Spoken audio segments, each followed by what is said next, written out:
श्री सद्गुरुदेव परमात्मने नमः। श्री रामचंद्राय नमः। वशिष्ठ जी कहते हैं, सुनिए, यह जगत परमात्मा का स्वप्न है, इसलिए चिन्मय है, ब्रह्म आकाश रूप है, अतः सब कुछ ब्रह्म ही है। इस दृष्टि से सबको सत्य जगत का ही अनुभव होता है, असत्य का नहीं। पुरुष चिन्मय एवं अकर्ता है, अव्यक्त प्रकृति से महतत्व आदि के क्रम से इस जगत की उत्पत्ति होती है। ऐसी दृष्टि रखने वाले आचार्य महानुभावों के मत को भी सत्य ही समझना चाहिए, क्योंकि इस भाव का चिंतन करने से ऐसे ही अनुभव होता है। यह सारा दृश्य ब्रह्म का विवर्त है, ब्रह्म ही इस दृश्य जगत के रूप में भासित हो रहा है। ऐसी बातें कहने वाले महापुरुषों का मत भी सत्य ही है, क्योंकि इस तरह आलोचना करने पर इसी रूप में समस्त पदार्थों का अनुभव होता है। इसी प्रकार जो लोग संपूर्ण जगत को परमाणु का समूह रूप ही मानते हैं, उनका वह मत भी सत्य ही है, क्योंकि उन्हें जिस जिस पदार्थ के विषय में जैसा जैसा अनुभव हुआ, उस अनुभव के अनुसार की गई उनकी कल्पना भी ठीक ही है। इस लोक या परलोक के जो कुछ जैसा देखा गया है, वह वैसा ही है। उसे न सत कह सकते हैं न असत। वास्तविक तत्व इन दोनों से विलक्षण एवं अनिवर्चनीय है। इस तरह का जो प्रौढ़ आध्यात्मिक मत है, वह भी सत्य ही है, क्योंकि वे वैसा ही अनुभव करते हैं। कुछ लोगों का कहना है कि बाह्य पृथ्वी आदि चार भूतों का समुदाय ही जगत है, इससे भिन्न अंतर्यामी आत्मा की सत्ता नहीं है। ऐसा कहने वाले जो नास्तिक है, परंतु वे भी अपनी दृष्टि से ठीक ही कहते हैं, क्योंकि वे इंद्रियातीत आत्मा को अपने स्थूल देह में ही ढूंढते हैं, परंतु उसे पाते नहीं हैं।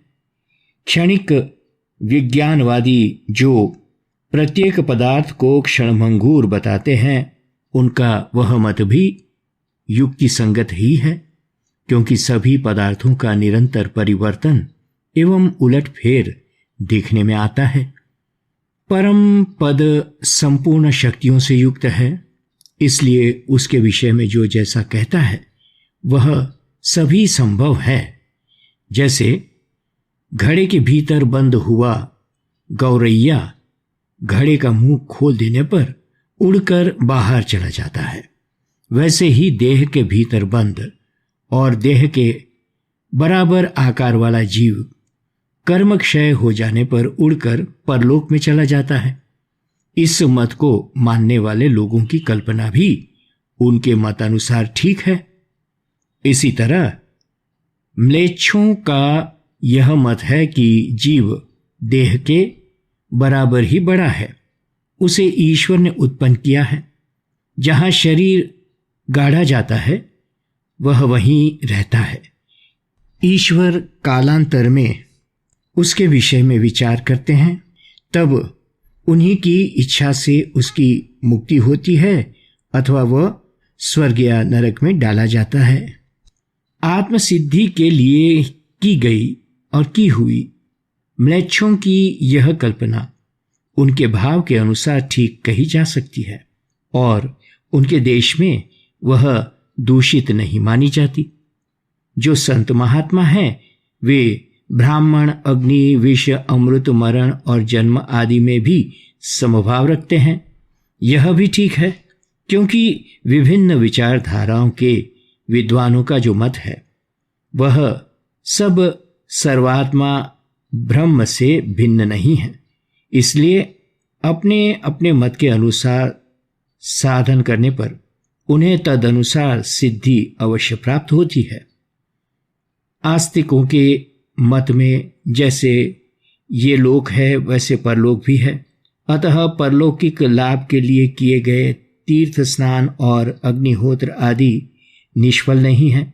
ऐसी जो उनकी भावित भावना है उसे सत्य ही समझना चाहिए। यह जगत न तो शून्य है और न अशून्य ही है, किंतु अनिवर्चनीय है। इस प्रकार मानने वाले वादियों का मत भी असत्य नहीं है, क्योंकि सर्वशक्तिमान ब्रह्म की जो माया शक्ति है वह न तो शून्य रूप है और न सत्य ही है, किंतु उसे अनिवर्चनीय समझना चाहिए। इसलिए जो अपने जिस निश्चय में दृढ़तापूर्वक स्थित है वह यदि बालोचित चपलता या मूढ़ता के कारण उस निश्चय से हटे नहीं तो उसका फल अवश्य पाता है। बुद्धिमान पुरुषों को चाहिए कि सबसे पहले श्रेष्ठ वस्तु के विषय में विद्वानों के साथ विचार कर ले। विचार के बाद जो निश्चित सिद्धांत स्थापित हो उसी को ग्रहण करे। दूसरे जैसे जैसे निश्चयों को नहीं ग्रहण करना चाहिए। शास्त्रों के स्वाध्याय और सदव्यवहारिक की दृष्टि से जिस देश में जो भी उत्तम बुद्धि से युक्त हो उस देश में वही विद्वान या पंडित है। अतः सद्ज्ञान की प्राप्ति के लिए उसी का आश्रय लेना चाहिए।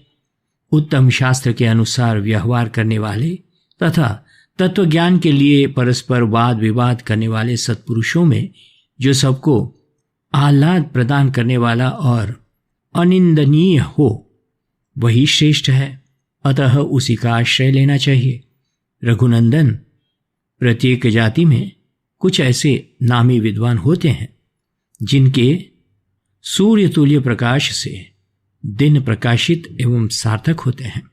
जो मूढ़ है वे सभी मोह रूपी महासागर में संसार चक्र के आवर्तन प्रत्यावर्तन से ऊपर नीचे होते हुए तृण के समान बहते रहते हैं।